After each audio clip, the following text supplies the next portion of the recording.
When Daniel Mercer stood up in a packed California probate courtroom and said, "That is not the will my father wanted," every head turned, his stepmother froze, her attorney stopped writing, and at the far end of the room, the judge lifted her eyes with the kind of calm expression that usually meant one thing: someone was about to lose everything. 3 weeks earlier, Daniel had buried his father.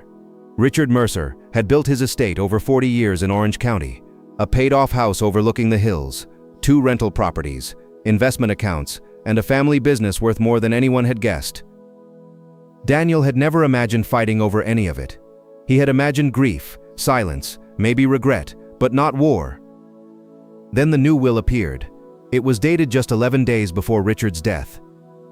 In that document, nearly the entire estate went to Elaine, Richard's second wife.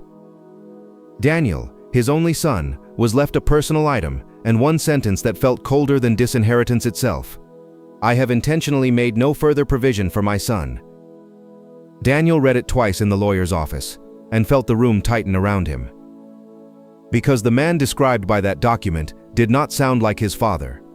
Only 2 months earlier, Richard had been forgetting appointments, repeating stories, misplacing medication, and calling Daniel late at night asking what day it was. During Daniel's last visit, his father had whispered something that now refused to leave his mind. "She handles everything now," Richard had said, glancing toward the hallway. "I'm too tired to argue."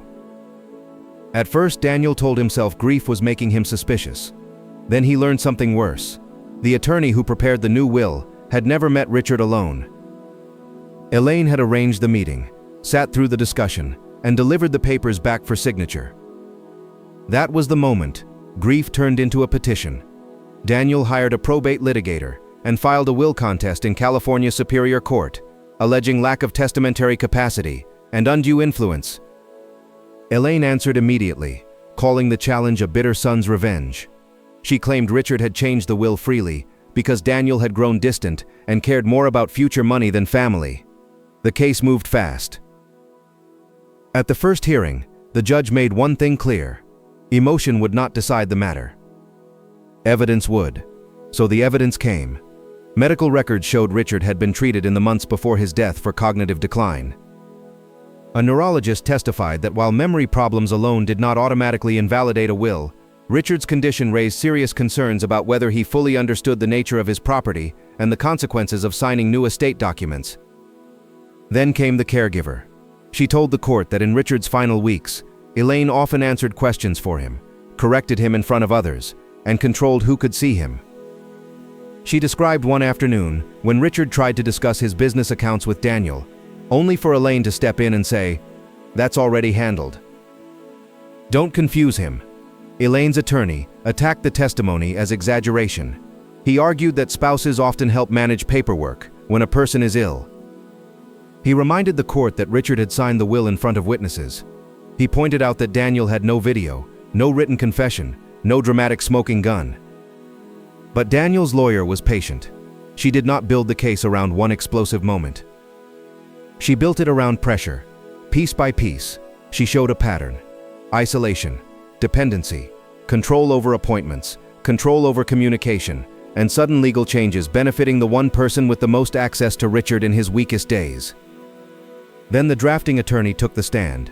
He admitted Elaine had been the one who first contacted his office. He admitted she remained nearby throughout the process. He admitted he had relied heavily on information she provided about the estate.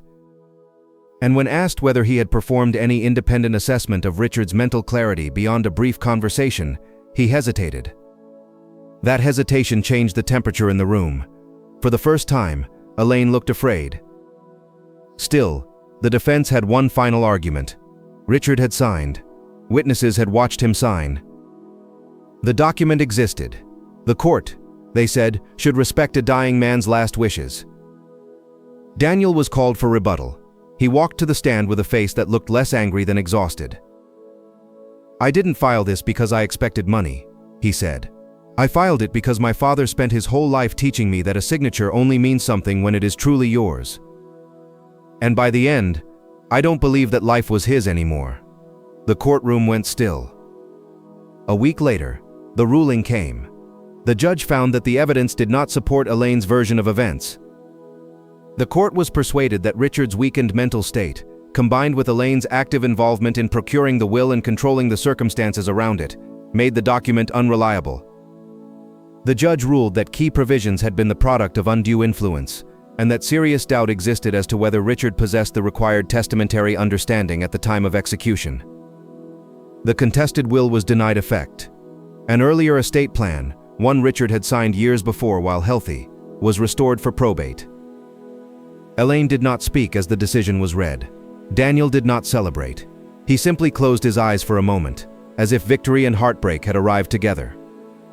Outside the courthouse, reporters waited, but Daniel gave only one sentence. "This was never about taking my father's money back. It was about giving him his voice back."